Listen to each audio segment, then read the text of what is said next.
Bienvenido a nuestro resumen semanal del 13 al 16 de marzo. Estas son las noticias.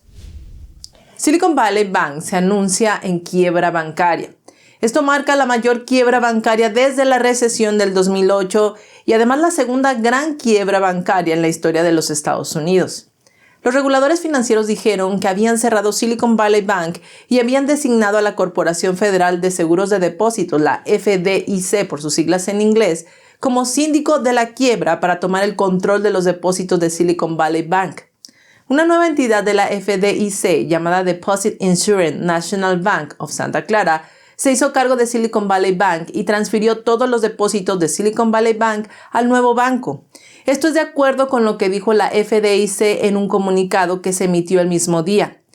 Los depositantes asegurados pudieron comenzar a retirar su dinero desde el día de ayer por la mañana. Para los depositantes cuyos fondos exceden el límite de seguros de $250,000, recibirán un certificado de administración judicial por la parte no asegurada de su saldo. Las sucursales de Silicon Valley Bank también se reabrirán bajo control regulatorio en este momento. Silicon Valley Bank ha llegado a este punto debido a una corrida en sus depósitos. En los últimos días, las acciones de Silicon Valley Bank cayeron rápidamente luego de que anunciara una gran pérdida en sus tendencias de bonos y anunciara planes para apuntalar su balance. Destacadas agencias de financiación como Union Square Ventures y Quad2 Management han estado enviando correos electrónicos a todas sus nuevas empresas ordenándoles que retiren sus fondos por temor a una corrida de su dinero, y las redes sociales se suman al pánico. El colapso de Silicon Valley Bank, un jugador importante en el mundo de la tecnología y el capital de riesgo, ha dejado a las corporaciones y a las personas adineradas en gran medida inseguras de qué hacer con su dinero. El Silicon Valley Bank fue el 16º banco más grande de los Estados Unidos con alrededor de 209,000 millones de activos. Hasta la fecha, es el segundo banco más grande en quebrar desde el Washington Mutual durante la crisis financiera del 2008. El colapso del Silicon Valley Bank en tan solo 48 horas conmocionó al mundo y esto aún continúa. Bernie Marcus, el cofundador de Home Depot, dijo que el incidente fue una llamada de atención para los estadounidenses de que el futuro no debe confiarse a las instituciones financieras woke. Marcus dijo: "Tal vez el pueblo estadounidense finalmente despierte y comprenda que estamos viviendo tiempos muy difíciles, que de hecho es posible que ya haya comenzado una recesión". Atribuyó la quiebra del banco a sus decisiones de adoptar políticas del woke. El Silicon Valley Bank anunció en enero del 2022 que se comprometió a proporcionar al menos 5,000 millones en préstamos, inversiones y otro tipo de financiamiento hasta el 2027 para apoyar a las empresas que están trabajando para descarbonizar las industrias de energía e infraestructura y acelerar la transición hacia un mundo sostenible, una economía de cero emisiones netas. Marcus también dijo: "Estos bancos están mal administrados porque todos se enfocan en la diversidad y en todos los problemas emergentes y no se concentran en lo único que deberían, que es el rendimiento de los accionistas. En lugar de proteger a los accionistas y sus empleados, están más preocupados por las políticas sociales y creo que probablemente sea un banco mal administrado". Marcus culpó a la administración Biden por empujar a los bancos y a las empresas a estar más preocupadas por el calentamiento global que por los rendimientos de los accionistas. Agregó: "¿Quién sabe si el Departamento de Justicia iría tras ellos? Son compañías woke, así que supongo que no, y probablemente se saldrán con la suya". Según un análisis de Bloomberg, más del 93% de los 161,000 millones en depósitos de Silicon Valley Bank no están asegurados por la FDIC. El colapso de este banco, que tiene una larga historia de trabajo con nuevas empresas de tecnología, ha llevado a que decenas de miles de millones de dólares sean congelados en depósitos por parte de nuevas empresas y fondos de capital privado. La industria espera que la quiebra del banco tenga un impacto significativo en el sector de alta tecnología de los Estados Unidos. La liquidación ordenada del banco resultará en la recuperación de solo $250,000 por cliente. La devolución de los fondos que excedan el límite dependerá de la cantidad que se recupere de la venta de los activos del banco, que a menudo es un proceso largo con rendimientos inciertos. Sean Bennett, cofundador de la plataforma de video Capsule, reveló el viernes que los 5 millones que se inyectaron en la primera ronda de financiamiento de la compañía, esto a mediados de febrero, no estaban disponibles debido al colapso del banco. Gary Tan, el CEO de la incubadora de startups Y Combinator, tuiteó que las verdaderas víctimas del colapso del banco de Silicon Valley son las startups con 10 a 100 empleados que no pueden pagar sus salarios y que tendrán que despedir o suspender a sus empleados a partir del día de ayer. Y además el colapso de las nuevas empresas en el próximo mes o 2 meses podrían acabar con años de innovación estadounidense. Los problemas de los bancos de Silicon Valley han arrastrado a toda la industria. Las acciones de Silicon Valley Bank Financial Group cayeron un 60% el jueves. Los 4 bancos más grandes de los Estados Unidos perdieron alrededor de 52 mil millones en valor de mercado el jueves y el índice bursátil bancario más amplio tuvo su peor día en casi 3 años. Las acciones bancarias continuaron cayendo el viernes por la mañana y algunas operaciones se detuvieron debido a la volatilidad. El inversionista multimillonario Bill Ackman escribió el sábado que el gobierno federal tenía alrededor de 2 días para solucionar el problema. Él publicó: "El gobierno tiene alrededor de 48 horas para corregir un error que pronto será irreversible", y agregó: "El sonido de succión gigante que se escuchará será el retiro de sustancialmente todos los depósitos no asegurados de todos menos los de los bancos de importancia sistémica, los EIB. Más retiros agotarán la liquidez de los bancos comunitarios, regionales y otros, y comenzará la destrucción de estas importantes instituciones". También algunos analistas o inversores destacados advirtieron que sin una resolución para inicios de esta semana, otros bancos podrían verse presionados si la gente comienza a preocuparse por sus depósitos. Los reguladores federales implementaron medidas de emergencia a última hora de la noche del domingo para detener los posibles efectos indirectos del rápido colapso de Silicon Valley Bank, incluidas medidas para apoyar a todos los depositantes. Al mismo tiempo, los reguladores de Nueva York cerraron Signature Bank. El Departamento del Tesoro dijo que aprobó planes para cerrar las 2 instituciones de una manera que proteja completamente a todos los depositantes. A partir del día de ayer, quienes depositen dinero en los bancos tendrán pleno acceso a sus cuentas. La Fed también dijo que está desarrollando un nuevo programa de financiamiento a plazo bancario, BTFP, que está diseñado para proteger a las instituciones que se ven afectadas por la inestabilidad del mercado causada por el colapso del Silicon Valley Bank. Sin embargo, en una declaración conjunta de la secretaria del Tesoro, Janet Yellen, junto con el presidente de la Fed, Jeremy Powell, y el presidente de la FDIC, Martin Gruenberg, anunciaron que no habrá un plan de rescate y que no habrá costos para los contribuyentes asociados con cualquier nuevo plan.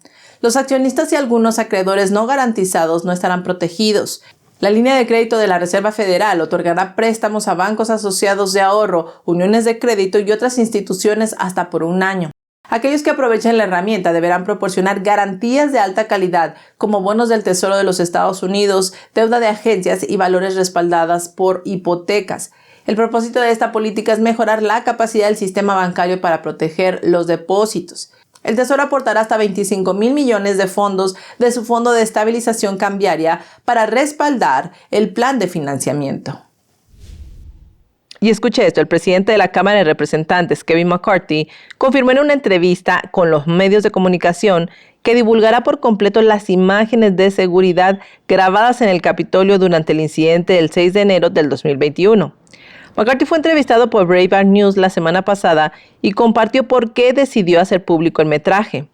Dijo que los acusados que enfrentan cargos por el incidente del 6 de enero en el Capitolio deberían poder ver las imágenes para poder defenderse en la corte. Cuando se le preguntó si daría a conocer al público las imágenes de seguridad completas del Capitolio, el portavoz dijo sí, pero aseguró que el metraje primero tendría que someterse a una revisión de seguridad. Dijo: "Solo queremos asegurarnos de revisarlo todo y eso llevará tiempo". Ahora, McCarthy también dijo que no está emitiendo un juicio personal sobre lo que muestran las imágenes de seguridad, pero que para ser justos en igualdad de justicia, si hay alguna persona acusada, debería poder tener derecho a ver las cintas para hacer su propia defensa. Un número creciente de acusados del 6 de enero ha pedido que retrasen sus juicios para poder revisar las imágenes de seguridad. Si las imágenes hubieran estado disponibles antes, el destino de muchas de las personas sentenciadas por comparecer en el Capitolio el 6 de enero habría cambiado. Por ejemplo, las imágenes de vigilancia del Capitolio muestran a los agentes de policía conduciendo a Jacob Chenley, al llamado QAnon Shaman, por el edificio como sus guías turísticos. Pero debido a la falta de pruebas en video en ese momento, Chenley se declaró culpable de obstrucción y fue sentenciado a más de 4 años y medio de prisión. El exabogado de Chenley, Albert Watkins, le dijo a Fox News que no pudo revisar este mismo video hasta que su cliente firmó un acuerdo de culpabilidad. Watkins dijo que los fiscales tenían el deber absoluto de proporcionar la evidencia, independientemente de si pidió las imágenes o no. Y Joe Biden hizo una presentación de alto perfil en Finishing Trace Institute, un centro de capacitación en Filadelfia, Pensilvania, sobre el presupuesto federal del año fiscal 2024 que se retrasó un mes en la fecha límite solicitada por el Congreso. El jueves 9 de marzo, frente a una pequeña multitud, Biden presentó el presupuesto que promete aumentar el gasto, aumentar los impuestos y reducir el déficit federal. Durante la próxima década, el presupuesto de más de 6 billones propone alrededor de 5 billones en aumentos de impuestos para personas de altos ingresos y corporaciones. Incluye un impuesto mínimo del 25% para los estadounidenses más ricos que poseen más de 100 millones. Esto incluye todos sus ingresos, incluidos los activos apreciados. Se considera que estos aumentos de impuestos tienen pocas posibilidades de ser aprobados por el Congreso. Aún así, atrajo aplausos de la audiencia ya que Biden afirmó que la propuesta de presupuesto aliviaría la carga de las familias estadounidenses. El presupuesto es tan complejo que es difícil para los votantes entender todo su contenido. Biden comenzó su discurso presionando a los republicanos para que presentaran su propio presupuesto y que después publiquen lo que recortarían. Esta es ahora la estrategia central de los demócratas en las negociaciones fiscales. Creen que los votantes rechazarán estos recortes. Demos un vistazo a estas propuestas en el presupuesto que están relacionadas con los medios de subsistencia de las personas. Por ejemplo, Biden promete no buscar recortes a la seguridad social. Parte de ese gasto también proviene de los impuestos a los ricos. El presupuesto de la Administración del Seguro Social también aumentaría en más de 1,000 millones o 10% y se destinaría a mejorar los servicios al cliente y aumentar el personal para mejorar las reclamaciones por discapacidad. Otros aproximadamente 25,000 millones se proporcionarían a la Oficina de Aduanas y Protección Fronteriza de los Estados Unidos y al Servicio de Inmigración y Control de Aduanas para 350 agentes de la patrulla fronteriza y 460 miembros del personal de apoyo. También habría 535 millones para tecnología de seguridad fronteriza y 40 millones para combatir el contrabando de fentanilo. El presupuesto propone un nuevo fondo de contingencia de más de 4,000 millones para ayudar al Departamento de Seguridad Nacional a responder al aumento de inmigrantes en la frontera y propone más de 1,000 millones para abordar la acumulación de más de 1.8 millones de casos pendientes en la Corte de Inmigración. Por otro lado, en cuanto a los cupones de alimentos, la Casa Blanca y los republicanos están en desacuerdo. Según la ley actual, los adultos aptos y elegibles no pueden recibir cupones de alimentos por más de 3 meses en un periodo de 3 años, a menos que estén trabajando o en capacitación laboral. Pero el gobierno eliminó esas restricciones durante la pandemia del COVID-19 y permitieron el acceso ilimitado a la asistencia alimentaria sin importar cuánto tiempo estuvieran desempleados, y los republicanos están preocupados por esto. El presupuesto también proporcionaría más de 16,000 millones para el cambio climático y para la investigación de energía limpia. Daría 23,000 millones para la resiliencia climática de la comunidad contra inundaciones, incendios forestales y tormentas.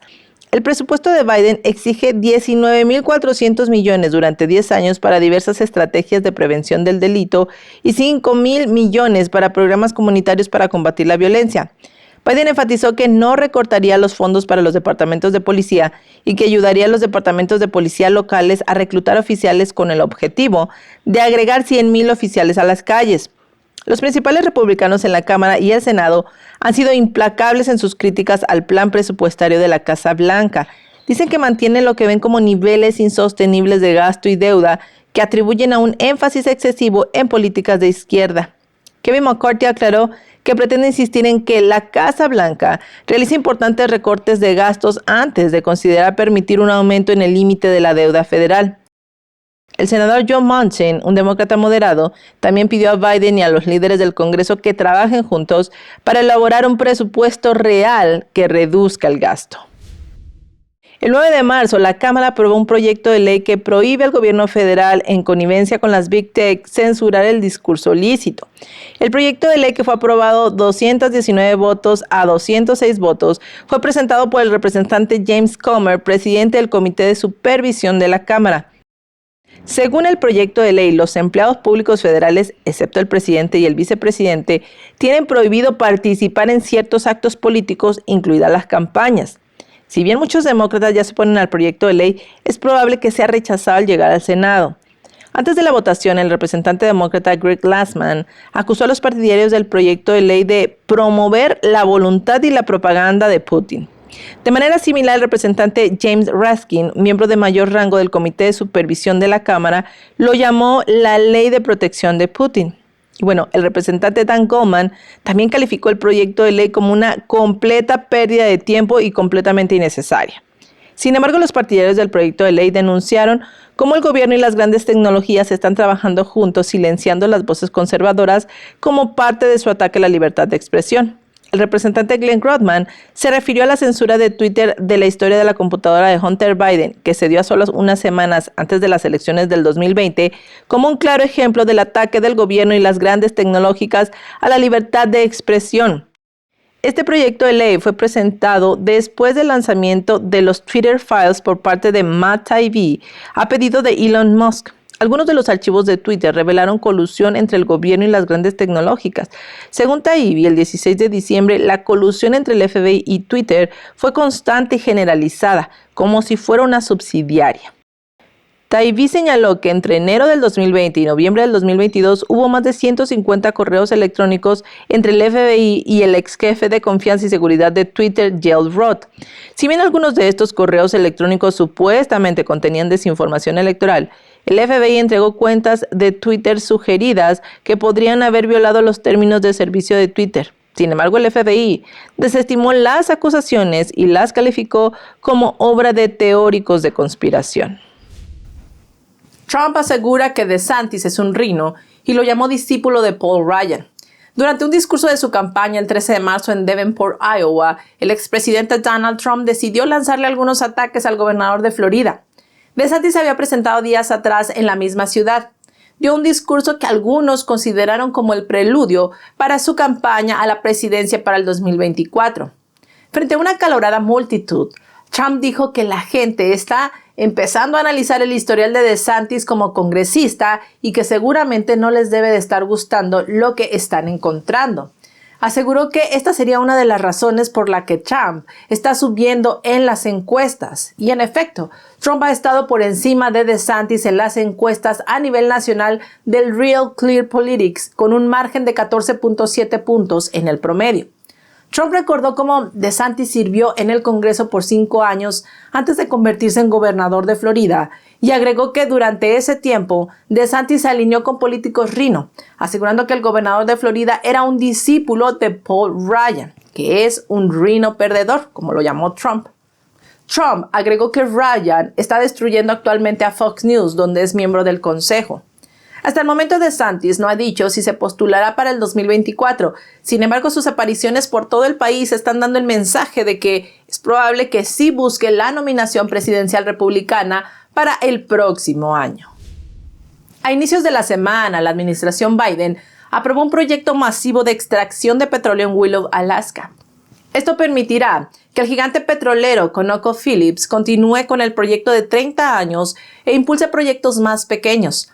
El proyecto cubre un área con hasta 600 millones de barriles de recursos petroleros. Debido a que el proyecto aún no ha comenzado, el petróleo tardará varios años en llegar al mercado. La aprobación del proyecto fue el resultado de los esfuerzos de una delegación bipartidista del Congreso de Alaska y una coalición de tribus y grupos nativos de Alaska. El proyecto creará aproximadamente 2.500 puestos de trabajo. También generará hasta 17.000 millones en ingresos federales y aumentará la autosuficiencia de Estados Unidos en seguridad energética. Según el plan, a ConocoPhillips se le permitirá desarrollar 3 pozos en la región de la Reserva Nacional de Petróleo de Alaska. Esto cubrirá hasta 23 millones de acres, que son las tierras públicas más grandes de los Estados Unidos.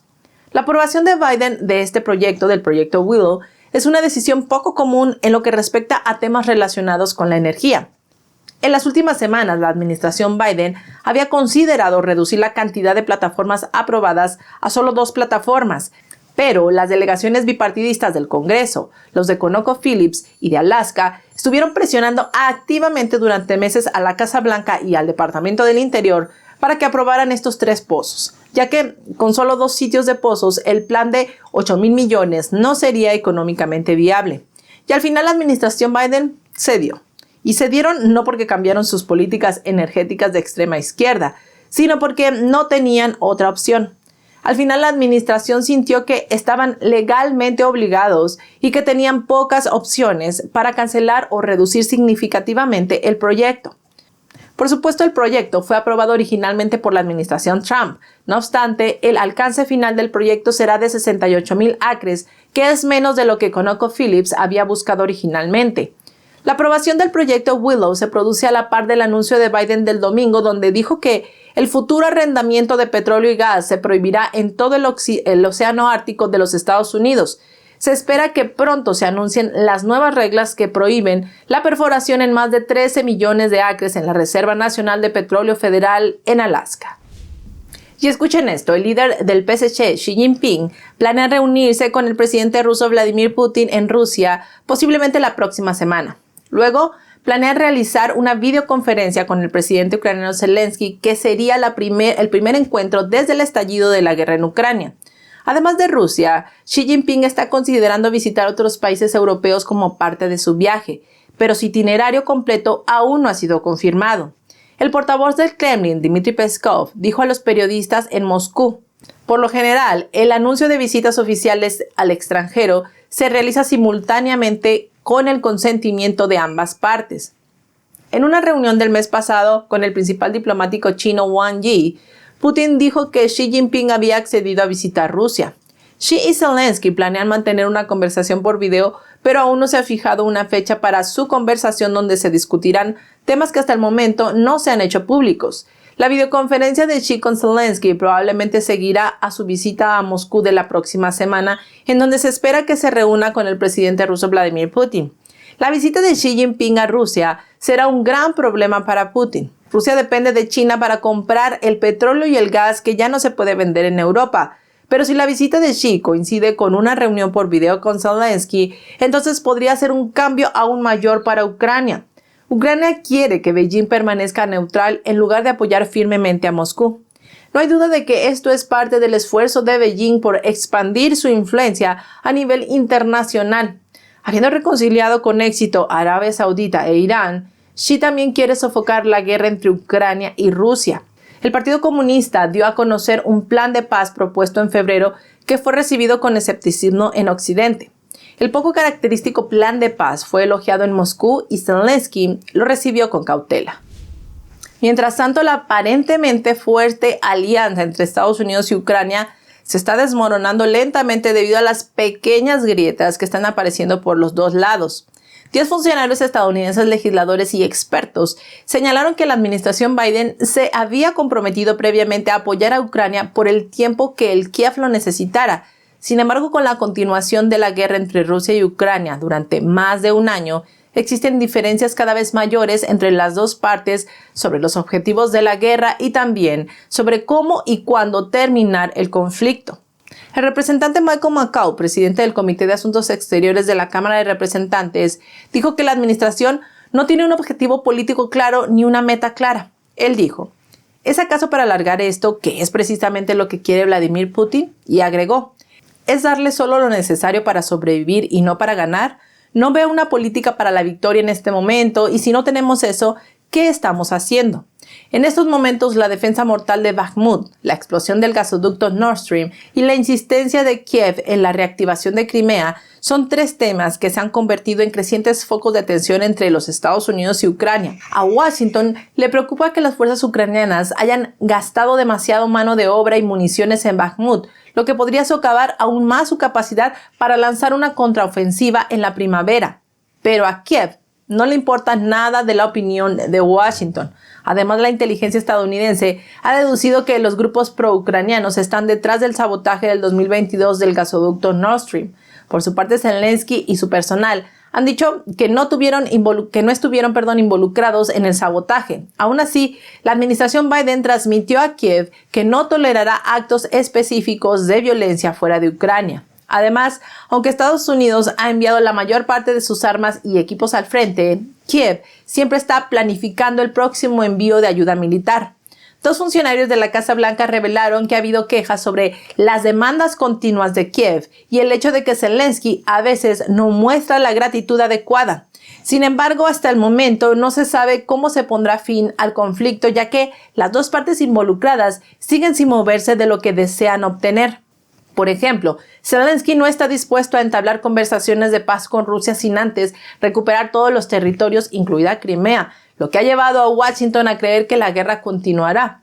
El secretario de Estado Antony Blinken le dijo anteriormente a Kiev que retomar Crimea amenaza con cruzar la línea roja de Putin y con escalar aún más la situación en Moscú. El Pentágono también duda de que el ejército de Estados Unidos sea capaz de retomar Crimea, incluso con armamentos occidentales avanzados, especialmente porque Rusia ha tenido el control durante casi una década. En una nueva medida en la investigación de la familia Biden, los republicanos de la Cámara finalmente tendrán acceso a los documentos bancarios extranjeros de Joe Biden. Durante una entrevista con Sean Hannity, el presidente del Comité de Supervisión de la Cámara de Representantes, James Comer, anunció que su comité llegó a un acuerdo con el Departamento del Tesoro para permitir el acceso a documentos relacionados con Biden y su familia, incluido Hunter Biden. Comer dijo: "Acabamos de recibir la noticia de lo que dijo el Tesoro. Nos darán acceso". Tuiteó también: "Ahora tenemos los recibos y no se ve bien para los Biden y sus asociados". La noticia del acuerdo llegó horas después de que el comité solicitara más registros bancarios del Bank of America. Las citaciones se dirigieron a todos los registros financieros de 3 de los socios comerciales de Hunter Biden que datan desde el 20 de enero del 2009 hasta el presente. En otra entrevista con María Bartiromo, James Comer habló sobre otros nuevos documentos bancarios que obtuvieron en las últimas 2 semanas. Dijo que finalmente había gente que estaba cooperando con el comité y que los documentos que tenían en su poder muestran claramente cómo la familia Biden estuvo recibiendo dinero del Partido Comunista Chino. Comer calificó los documentos como muy preocupantes y enfatizó que ahora se tenía un caso mucho más sólido en la corte. También entró en detalles explicando qué muestran exactamente los registros bancarios. Habló cómo había demasiados depósitos de una cuenta a otra, tantos que incluso el banco podría pensar que ellos estaban lavando dinero. Sin embargo, Comer dijo que él no piensa que estaban lavando dinero, pero que sí estaban tratando de ocultar de dónde venía ese dinero, y esto es del Partido Comunista Chino. Un avión de combate ruso chocó contra un dron militar estadounidense sobre el Mar Negro el 14 de marzo. En un incidente que podría escalar aún más las tensiones internacionales, 2 aviones rusos Su-27 intentaron derribar el dron estadounidense Reaper que volaba sobre el Mar Negro. Uno de los aviones rusos golpeó la hélice después de arrojar combustible sobre el dron y voló frente a él en un aparente intento de desactivar el dron. El general de la Fuerza Aérea de los Estados Unidos, James Hacker, quien es el comandante de las Fuerzas Aéreas de los Estados Unidos, Europa y las Fuerzas Aéreas de África, dijo en un comunicado que el dron estaba realizando operaciones de rutina en el espacio aéreo internacional cuando fue interceptado y golpeado por un avión ruso. Hacker señaló que Estados Unidos y aviones aliados seguirán operando en el espacio aéreo internacional, mientras que el vocero de la Casa Blanca, John Kirby, calificó el incidente de inseguro y poco profesional. Otros funcionarios estadounidenses afirmaron que la operación era parte de un patrón de acciones peligrosas y advirtieron que las acciones agresivas podrían llevar a un error de cálculo y a una escalada involuntaria. Kirby agregó que Joe Biden había sido informado sobre el incidente. Sin embargo, el Ministerio de Defensa de Rusia negó que sus aviones hayan golpeado al dron estadounidense o que hayan estado involucrados en su derribo. El Ministerio de Defensa ruso dijo que los combatientes rusos no usaron sus armas a bordo, no entraron en contacto con el dron y regresaron a salvo a su aeródromo de origen. Anatoly Antonov, el embajador, fue convocado por el Departamento de Estado de Estados Unidos a una reunión y calificó la discusión de constructiva. También agregó que no se planteó la cuestión de las posibles consecuencias para Moscú. Y llegamos al fin de nuestro resumen semanal. Gracias por llegar hasta aquí con nosotros. Como de costumbre, quiero agradecer infinitamente a nuestros miembros activos. Ellos son: